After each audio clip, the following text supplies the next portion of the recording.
Global warming पर सबसे अच्छा और सबसे आसान निबंध कैसे लिखें, चलिए आपको बताते हैं।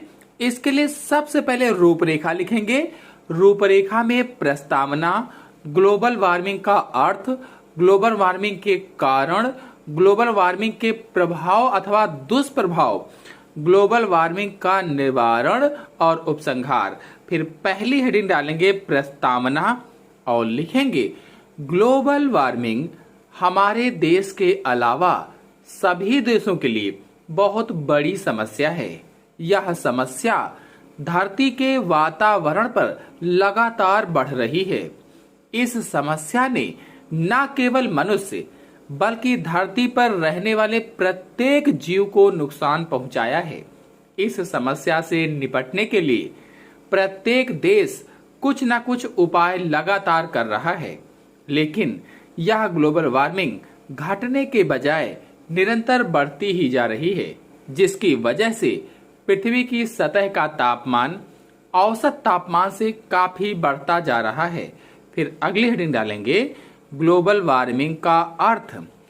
पर्यावरण में कार्बन डाइऑक्साइड सहित अन्य गैसों की मात्रा में वृद्धि के कारण पृथ्वी की सतह पर निरंतर तापमान का बढ़ना ग्लोबल वार्मिंग है, अथवा पृथ्वी के वायुमंडल में कार्बन डाइऑक्साइड की अधिक मात्रा होने के कारण पृथ्वी की ऊपरी सतह काफी गर्म हो गई है, जिसे ग्लोबल वार्मिंग कहते हैं। फिर अगली हेडिंग है ग्लोबल वार्मिंग के कारण।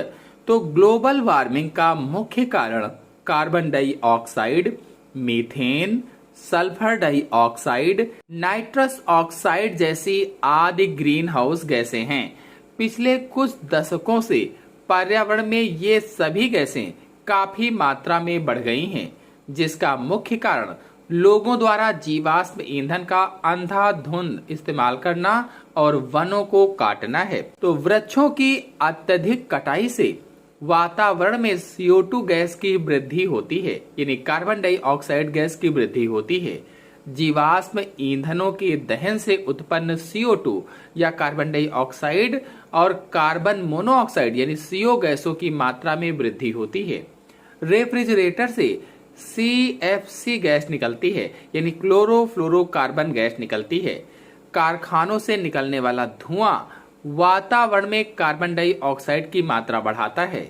इन सभी कारणों से पृथ्वी की ऊपरी सतह गर्म हो जाती है और ग्लोबल वार्मिंग होने लगती है। फिर अगली हेडिंग डालेंगे ग्लोबल वार्मिंग के दुष्प्रभाव। हम अपने आसपास पर्यावरण में होने वाले परिवर्तन से ग्लोबल वार्मिंग के प्रभाव को समझ सकते हैं। ग्लोबल वार्मिंग होने से वातावरण के जलवायु में बढ़ती गर्मी का मौसम, कम होता ठंड का मौसम, बर्फ के चट्टानों का पिघलना, तापमान का बढ़ना, हवा परिसंचरण पैटर्न में बदलाव, बिन मौसम वर्षा का होना, ओजोन परत में छेद, भारी तूफान की घटना, चक्रवात, सूखा, बाढ़ और इसी तरह के अनेक प्रभाव हैं। पृथ्वी का तापमान बढ़ने से हिमालय और ग्लेशियर लगातार पिघलते जा रहे हैं, जो हमारे लिए भविष्य में खतरा बन सकते हैं। दुनिया के कई क्षेत्र पानी में डूब सकते हैं। फिर अगली हेडिंग डालेंगे ग्लोबल वार्मिंग का निवारण। हमें ग्लोबल वार्मिंग के मानवीय कारणों को कम करके ग्लोबल वार्मिंग के प्रभावों को कम करना चाहिए। हमें पेड़ों की अंधाधुंध कटाई पर रोक लगाना चाहिए।